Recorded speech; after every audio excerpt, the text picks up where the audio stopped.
What's up, guys? Jags here, back with another Madden Ultimate Team 15 video. Week 7, we have a shot at a playoff berth and possibly much more if we can win this one. Get a first round bye like we did last time. So let's go ahead and jump on into it. Spencer Lanning gonna kick this one off, and he is going to field it at about the 5-yard line. He's gonna take it out to about the 27, and he will be hit and stopped by the return coverage team. And so we're gonna jump into this game, and we are going to play us some cover 3 buzz. I'm gonna user D Ford here, coming off the edge. And it's going to be a draw play, and we're going to stop him after only a gain of 2. So next few plays here, first down and 10 for the first quarter with 1:40 to go. Ray going to hit him after a gain of 5 on the button hook, but look at this, a nice out route there to the tight end for a gain of about 5.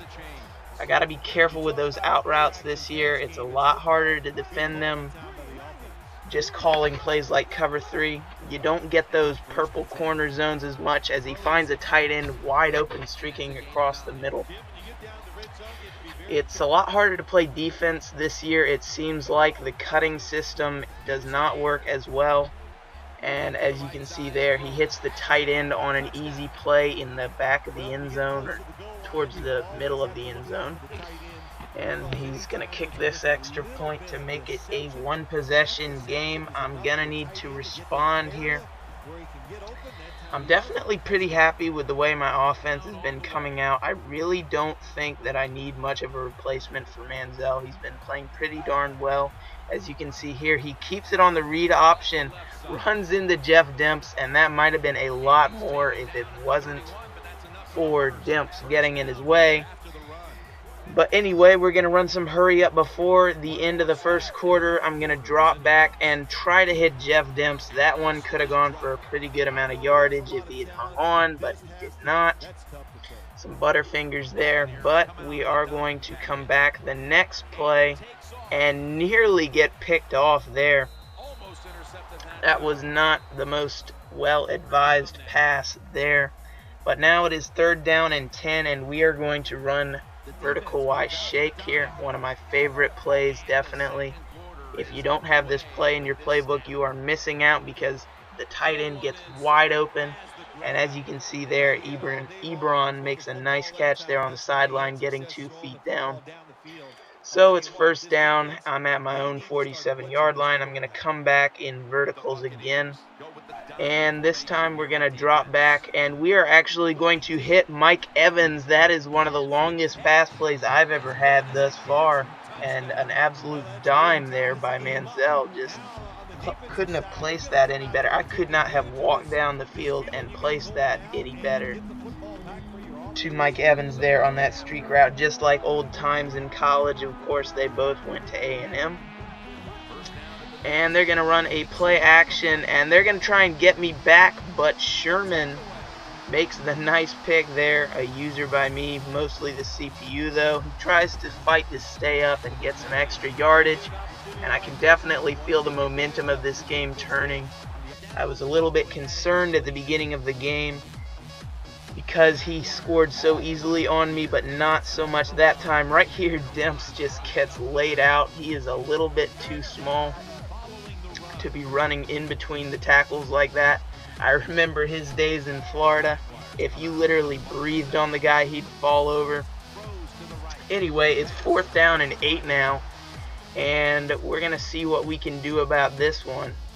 I've been pretty good with converting on 4th downs before, so I'm feeling pretty confident. Right here, this is one of my favorite plays. Tell the tight end to run a slant, and then Ginn will come up over him. It works on both man and zone. And right here, Ginn gets some separation. He is so fast. If you could get him for a good deal, I definitely recommend picking him up. He's been nothing but good for me, particularly since catching traffic does not really affect too terribly much this year.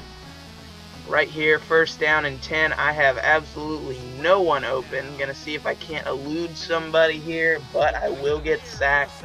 Made one guy miss, but there were too many. Numbers definitely caught up to me. Right here, 2nd down and 19. I'm going to roll out, and this one almost intercepted, but he took a bad angle at it. And right now, I'm kind of struggling to move the ball. It is 3rd down and 19. This hasn't been too terribly much of a problem for me recently, though. Definitely a good situation for a guy like me. I like to throw the ball down the field, and as you can see here on the stick and nod, Eric Ebron is just too fast. He splits right up the middle, almost like a tight end seam route. Definitely one of my favorite routes. Always ends up getting the guy streaking wide open down the field, straight up the middle. I love to throw that route. And so now it is 1st down on the 40. So he's going to drop back and look, and he's got a man, and he is clocked, but he will hang on to the ball. It is now 2nd down and 3. He's going to hustle his team up to the line. He only has about 35 seconds remaining. So he's looking, and that one I thought really should have been intercepted by Adams. For whatever reason, I dove instead. Really wished I could have had that play back, but I guess it is what it is. And he's going to call a timeout, I believe, here, and drop back and throw it. And he's got a wide open tight end right up the middle, just like I did on a verticals play, I believe. And so it's 1st down and 10. He's going to hurry up and elect not to take his timeout yet. Throws, somehow fits it in there, squeezes it through the donut hole. So now it's 1st down and 3, and I am in a bad situation here. I do not like being backed up in this situation. He can't really run the ball, so I gotta look for the pass. I'm really looking for the tight end, but it doesn't matter. Even though D Ford would hurt him, he would make the catch and easily get into the end zone. So that was unfortunate, but it is 3rd down. It is the 3rd quarter with a minute left. I skip forward. Look at this nice juke move by Harbor, and he somehow avoids a man there, and so he gets down to the 3-yard line. Manziel definitely turning around his day. We're lining up in the pistol formation again. It is 1st down and goal, and we're going to drop back and take a look at this. Manziel just outspeeds the defensive lineman, gets into the end zone for 6. Definitely a nice play there. I'm using Wilkerson this time, gets off his block, but it would be incomplete. I did, however, end up knocking the crap out of the wide receiver, so I guess I can't do that. And so he's lining up in a strong package, but look at this, Dion Primetime Buchanan coming off the edge for an easy sack, and that will end the quarter. Definitely not what he was planning to end it out with, but that was in Dion's plans. So he's going to drop back and throw, and this one should have been intercepted by Bradley Roby. A little bit frustrated with that. One thing I notice about this year is that you drop a lot of interceptions, and I already thought that it was pretty ridiculous last year with how many you dropped, because in reality, how hard is it to actually drop an interception? I consider myself a pretty good athlete. I can make those kind of catches in my sleep. I don't see how an NFL cornerback cannot make those catches, particularly a guy like Richard Sherman out of Stanford as we get that 4th down turnover.